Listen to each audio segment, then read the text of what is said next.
दोस्तों, आज एक लाइव किया था, थोड़ा लंबा था।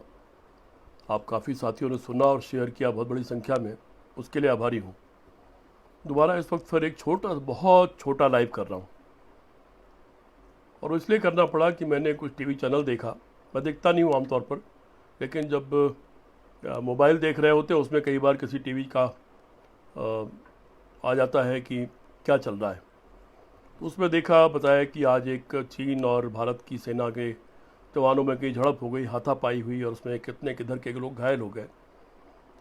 उस जो मैं रिपोर्ट देख रहा था उसके नीचे बहुत बड़ी संख्या में इस देश के बहादुर सूरमाओं ने ये कहा था कि चीन से बिल्कुल लाठी से बात करो, हाथ से बात करो, ख़त्म कर दो, चीन के खिलाफ पता नहीं क्या क्या कर दो, तमाम चीज़ें लिखी थी। ये वही लोग हैं जो पाकिस्तान पर झूमते हैं, जो मुसलमान पर झूमते हैं, जो बड़ी बड़ी क्रांति की बातें करते हैं, लेकिन पैंट गीली हो जाती है पटाखे की आवाज़ सुन करके।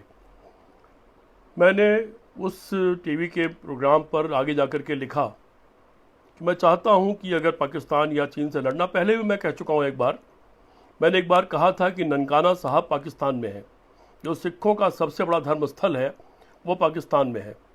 और मैंने तब लिखा भी था और कहा भी था, अपने बहुत से भाषणों में कहा है कि शंकर भगवान की जो पवित्र भूमि है, जो सबसे महत्वपूर्ण स्थान है, वो चीन के कब्जे में है।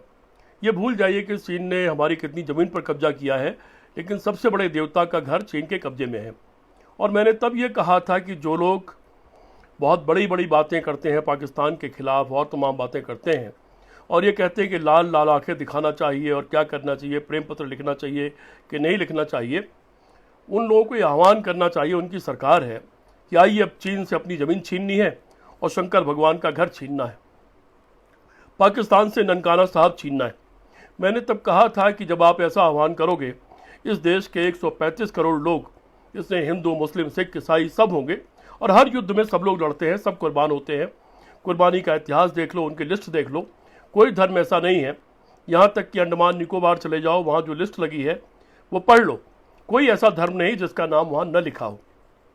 इंडिया गेट पर शहीदों के नाम पढ़ लो, कोई ऐसा धर्म और जात नहीं मिलेगी जिसका नाम वहाँ न लिखा हो। मैं विस्तार में जाऊँगा तो बहुत सारी बातें हो जाएंगी। मैं मोहम्मदाबाद और इत्यादि के तमाम किस्से सुनाता रहा हूँ समय समय पर। आज भी मैंने बहादुरी के बड़े किस्से सुने। मुझे वो भी ध्यान है मोहन भागवत की बात, कि सेना को तैयार होने में तो काफ़ी समय लगता है, लेकिन आरएसएस के स्वयंसेवक 3 घंटे में तैयार हो जाते हैं। तो मैं आज ये लाइव जानबूझ के अचानक करने पर मजबूर हुआ, क्योंकि मैं जब चीन का सवाल देख रहा था उस पर मैंने लिखा कि जो लोग बहुत ज्ञान दे रहे हैं सिपाहियों को क्या करना चाहिए, फ़ौज को क्या करना चाहिए, बेहतर यह है कि वो अपने बच्चों को लेकर वहीं चले जाए, सीमा पर लड़े। मैंने यह भी कहा कि मैं भी तैयार हूँ, 65 साल की उम्र में मैं लड़ने को तैयार हूँ। और यूँ ही नहीं कह रहा हूँ, मैं सेना अध्यक्षों को और कई बार लिख चुका हूँ कि मैं टेरिटोरियल आर्मी में इस उम्र में भी भर्ती होना चाहता हूँ। इसलिए भर्ती होना चाहता हूँ कि आज फौज में अधिकारियों के बड़े पद खाली पड़े हुए हैं और लोग अप्लाई तक नहीं कर रहे हैं, संख्या छूट जा रही है। अगर मुझे पद मिलेगा तो मैं उसका प्रचार कर सकूंगा कि देखो, मुझ जैसा 65 साल का आदमी अगर फौज में अफसर बनने को तैयार है तो आप क्यों नहीं। यूँ बता दूं, मैंने 3 बार एसएसबी फेस किया। एसएसबी जानते हैं, इंटरव्यू जब अंत में होता अफसर के लिए आर्मी के, और क्लेमेंट टाउन, देहरादून और भोपाल, यहाँ पर मैंने फेस किया, लेकिन मैं इंटरव्यू में मुझे सिलेक्ट नहीं किया गया। आर्मी का अपना क्राइटेरिया है, उसने मुझे उस लायक शायद नहीं समझा। मैंने टेरिटोरियल आर्मी के लिए अप्लाई किया, देहरादून, लखनऊ से सिलेक्ट हो गया डायरेक्टरेट से, अंत में भोपाल में जाकर के रिजेक्ट हो गया, नहीं सिलेक्ट हुआ। फिर मैंने अपने इकलौते बेटे को कहा कि बेटा, सब लोग अगर प्राइवेट कंपनियों की ही नौकरी करेंगे, अच्छी नौकरियां करेंगे, तो फौज में कौन जाएगा। तब उसने इम्तहान दिए, उसने इम्तहान पास किए 2 बार, लेकिन क्लेमेंट टाउन, देहरादून में जाकर के वो इंटरव्यू में रिजेक्ट हो गया। फिर उसको भी मैंने अंत में टेरिटोरियल आर्मी में अप्लाई किया, और अभी पिछली बार जो इम्तहान हुआ था थोड़े दिन पहले, उसमें बाई चांस वो क्वालिफाई नहीं कर पाया। हमने कोशिश की फौज में जाने की, और हम लिख चुके हैं कि ज़रूरत हो तो हम राइफल चलाना जानते हैं, थोड़ी बेसिक ट्रेनिंग एनसीसी की हमारे पास है, हम हर युद्ध में देश के लिए काम करने को तैयार हैं।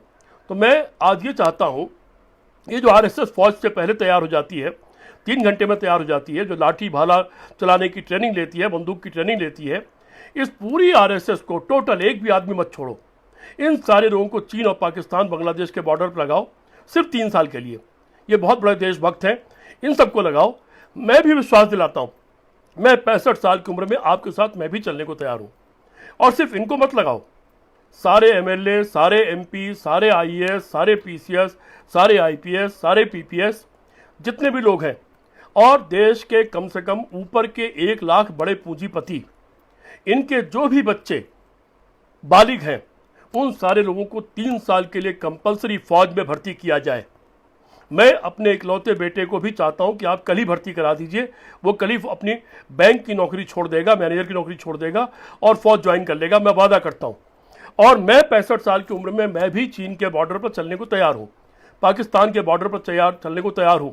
लेकिन मोदी जी और भागवत जी और अमित शाह जी, आप अपने खानदान, परिवार, पार्टी, सबके बच्चों को, सबके लड़कों को, समर्थकों को फौज में भेजो, पूरी आरएसएस को भेजो। हम सब लोग मिलकर चलते हैं, चीन से बॉर्डर छीनते हैं, शंकर भगवान की ज़मीन छीनते हैं, अपनी 27,000 वर्ग मील ज़मीन छीनते हैं, पाकिस्तान से चल करके उस पर कब्जा करके आते हैं, बांग्लादेश पर कब्जा करके आते हैं और पाकिस्तान से ननकाना साहब छीन के आते हैं। ये सारा देश, सारे धर्म, सारी जातियाँ एक साथ लड़ेंगी, मैं वादा करता हूँ। और अगर ऐसा नहीं कर सकते तो फिर सिपाहियों को उपदेश मत दीजिए। ये जो सिपाहियों को आप उपदेश लिखते हो, बड़े बड़े ज्ञान की बातें लिखते हो, ये लिखना बंद करो। कायर लोगों, घर में बैठ करके मरने वाली सिपाही पर कमेंट करना, उस पर बात करना, उसके बारे में उकसावे की बात करना, युद्ध की मांग करना, ये तुम ही कर सकते हो। इस देश को बचा कौन रहा है? सिर्फ 2 लोग, किसान और जवान। जवान का बाप है किसान और किसान का बेटा है जवान। आज किसकी वजह से बचे हुए हो? किसान की वजह से। किसान खिला रहा है बैठ के खेत में खड़ा होकर के। किसान कह रहा है कि जब तक मैं खेत में खड़ा हूँ, जाड़ा, गर्मी, बरसात, धूप, प्यास, कुछ भी हो, रात हो, दिन हो, मैं देश को भूखा नहीं मरने दूंगा। और जवान कह रहा है उस किसान का बेटा कि सीमा पर जब तक मैं खड़ा हूँ, मैं इस देश में किसी को घुसने नहीं दूंगा, आप चैन से जियो, चैन से सो, जो चाहो करो। तो आप किसान और जवान की कुर्बानी के ऊपर तमाशा करना चाहते हो देश में? मेरा चैलेंज है, मैं 65 साल की उम्र में सेना में चलकर बॉर्डर पर चलने को तैयार हूं, अपने इकलौते बेटे को लेकर के। आरएसएस की पूरी जमात, टोटल जितने हैं सब, और सत्ता पार्टी नहीं, सारी पार्टी के सारे एमएलए, एमपी, आईएएस, आईपीएस अपने बच्चों को भेजें और सब फौज में 3 साल सेवा करें। और यह सेवा कंपलसरी होनी चाहिए। मेरी चुनौती स्वीकार है कि आरएसएस को मैं मोहन भागवत से जवाब चाहता हूँ, मैं नरेंद्र मोदी से जवाब चाहता हूँ, अमित शाह से जवाब चाहता हूँ। जवाब दो, क्या तैयार हो? सब तैयार हो, सब चलो, फौज की सेवा करो, बॉर्डर की सेवा करो, चीन और पाकिस्तान को परास्त करके आते हैं। हिम्मत हो तो बताना। आज जो चीन पर मैंने सुना, जो उपदेश सुने आपके, जो कहानियां सुनी, उसके बाद यह छोटा सा लाइव करने का मन हुआ, इसलिए मैं इस वक्त दोबारा सामने आया हूं। मेरी चुनौती अगर स्वीकार हो तो पूरी भारतीय जनता पार्टी और आरएसएस स्वीकार करे, मैं 65 साल का इंसान आपके साथ सीमा पर चलूंगा। बहुत बहुत धन्यवाद। जय हिंद। अब आपकी आजमाइश है, देखना है 3 घंटे में आरएसएस कैसे तैयार होती है, या सिर्फ हत्याएं करवाती है, दंगे कराती है, या देश की रक्षा के लिए कुर्बानी करने के लिए सीमा पर चलने को भी तैयार है। बहुत बहुत धन्यवाद। जय हिंद।